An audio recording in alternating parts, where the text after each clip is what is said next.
Hey guys, Professor Bill, Comic Book University, and Hellchild, issue number 1 had a Zenoscope. And I gotta admit, the main reason why I got this is because of the song. It was like totally awesome song back in the 80s, badass. I still remember the video. It was kind of weird, but I love it. It was like, I'm a Hellchild, come and love me, I want you. Whoa, that was Wild Child, yeah, from Wasp. Oh well, I already got the comic book. Anyway, I actually really enjoyed this, all jokes aside. This was fun. Let's get right into this really quick. This is called Hellchild Blood Money, part 1 of 4. Story, Joe Bruscia, Ralph Tedesco, Dave Franchini. The writer for this comic book is Ralph Tedesco. The artwork is done by Butch Mappa. Colors by Dijo. Hope I pronounced that right. Letters, Taylor Esposito of Ghost Glyphs Studios. And yeah, art direction and design by Christopher Cote, and Grimm Universe created by Joe Bruscia and Ralph Tedesco. Okay, so awesome, all that together. Now listen, I don't usually do this, but I'm going to read to you the intro page. All right, so Angelica Blackstone, aka Hellchild, is the half-vampire daughter of the Greek god Hades, and currently a gun for hire. She spends her days offering her unique strength and abilities to the highest bidder, but after her next gig, she may come to realize that this new job may be more than she signed up for. So let's get this straight.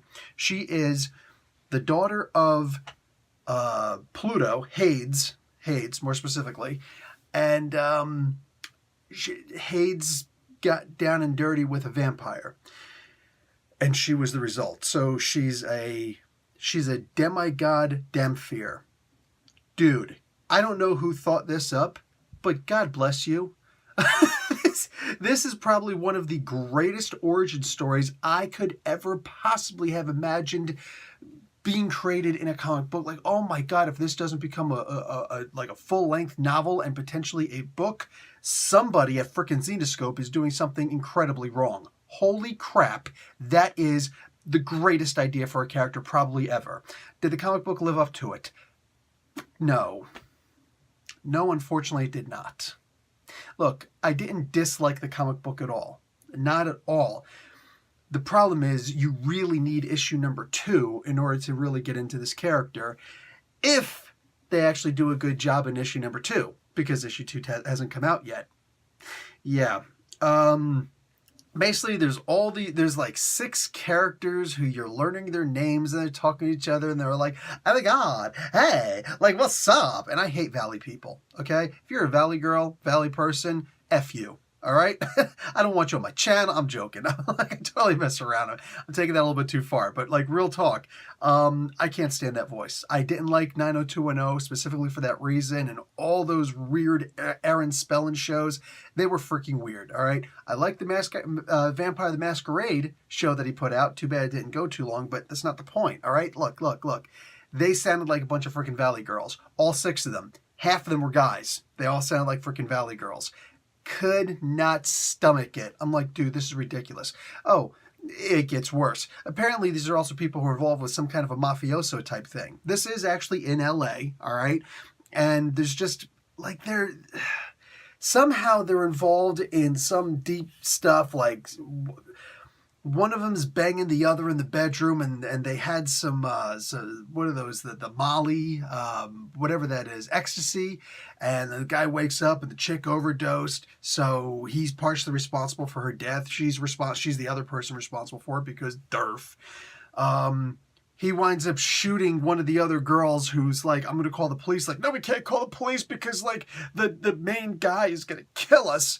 And, like, well, what do you stupid effing kids do that you're in deep with the freaking mafia or whatever the hell this organization is? What the hell do they do? I don't know. I have no idea. And it is an epic, major failure on the part of this comic book for not expressly letting us understand what that is. I have no idea what the hell these stupid kids were doing because they didn't have any business being here. Maybe at some point we'll find out later. Maybe at some point we'll realize that they were actually, like, low-key drug dealers for this. But then again, this company that they work for, apparently some of them work for, are like, really, they're like, you don't understand our reach. It doesn't matter if there are video cameras all over the place while we're in here with this, in this club, getting ready to execute every single member of this, in this club, every single dancer here with guns. Like, yeah, you don't understand how far our reach goes. We're unmasked and we ain't going to get in trouble for it. Well, then why are you hiring a bunch of stupid effing kids to do this stuff? It doesn't make sense. None of this made sense in the first issue. We also don't exactly get to see Hellchild do anything in this issue. No, there's a point where she's like, we get to see that she's kind of cool. She's kind of tough. She takes a cool phone call from this dude who just, I don't even care, dude. Go ahead and read the comic book to understand it. I don't want to explain the entirety of the comic book. And it's real talk. I'm not saying don't buy the comic book. What I'm saying is issue 2 has got the weight of the damn world, or at least the grim universe, on its shoulders to make this comic book worthwhile. Am I going to get the next issue? I don't know, because I'm actually really bothered by how much wasted potential exists within this first issue. The scope of how great this character should be is so utterly lost in a first issue where effing nothing happens. Nothing. There's a kind of cool scene where a dude gets his head cut off with scissors. A big, thing of like garden shears or whatever. Now, the only reason why this was even, remotely memorable to me is because I swear to God, I was in the process of I was reading this comic book while I was watching the WWE Hall of Fame. All right, the induction ceremonies and all that stuff. I was actually watching it, and I joke you not, I swear to you, the part where that happened, I was watching Brutus the Barber Beefcake getting inducted into the frickin' Hall of Fame. I could not make that up. It could not have been more perfect. And like, that only made the comic book better for me. Just weirdest effing thing, all right? But all that aside, dude, there's a part where she's like, she turns to the stupid bodyguard. Do you have a gun? Because we're in trouble right now. Well, if you're supposed to be the baddest bitch on the planet, where's your gun, dumbass? Now, the only way that this was partially redeemed is the idea that she doesn't actually use the gun that she picks up from the dumbass. All right? Legit. The whole thing with, do you have a gun? I used to be a Boy Scout. I'm also a 6-year military veteran. But, if you don't come prepared, there's something wrong with you. If you're supposed to be the best in the business and totally worth your corporate pay, if you needed a gun, why didn't you bring a gun? That was dumb. That just made zero sense to me. Now, the only thing we get to see is that she pulls out this little knife that has a blade on both ends. And it kind of reminds me a little bit of the one that the bad guy used in Cobra. Remember that Sylvester Stallone film? Crime is a disease. You're the disease.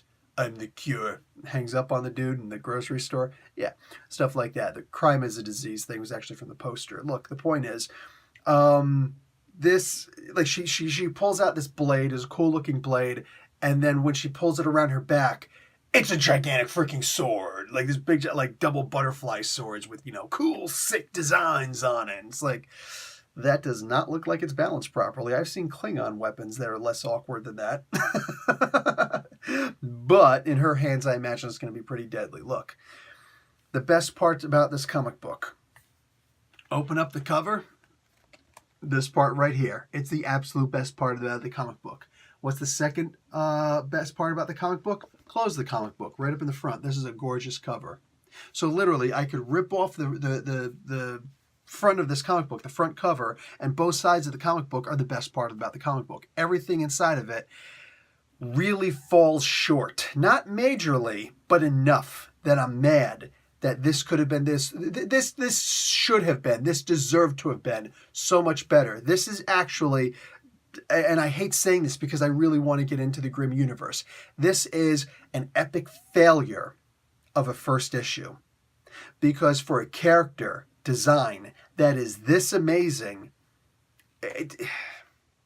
man, what a way to fall flat in your face. This should have been a double issue. If they needed issue number 2 in order for us to think that this character was cool, because this character did nothing. She was only in half the comic book. And she's, she's a smart ass. Big deal. So what? There's a whole bunch of throwaway characters in this comic book. Look, All I'm saying is, if issue 2 really picks this comic book up, then issue 1 should have been a double-sized. And that's just facts. This comic book should have been so much better. And I'm actually angry at Zenescope for not allowing this comic book to be so much better, for not making this comic book so much better. And you take people off, you put people on, however is necessary.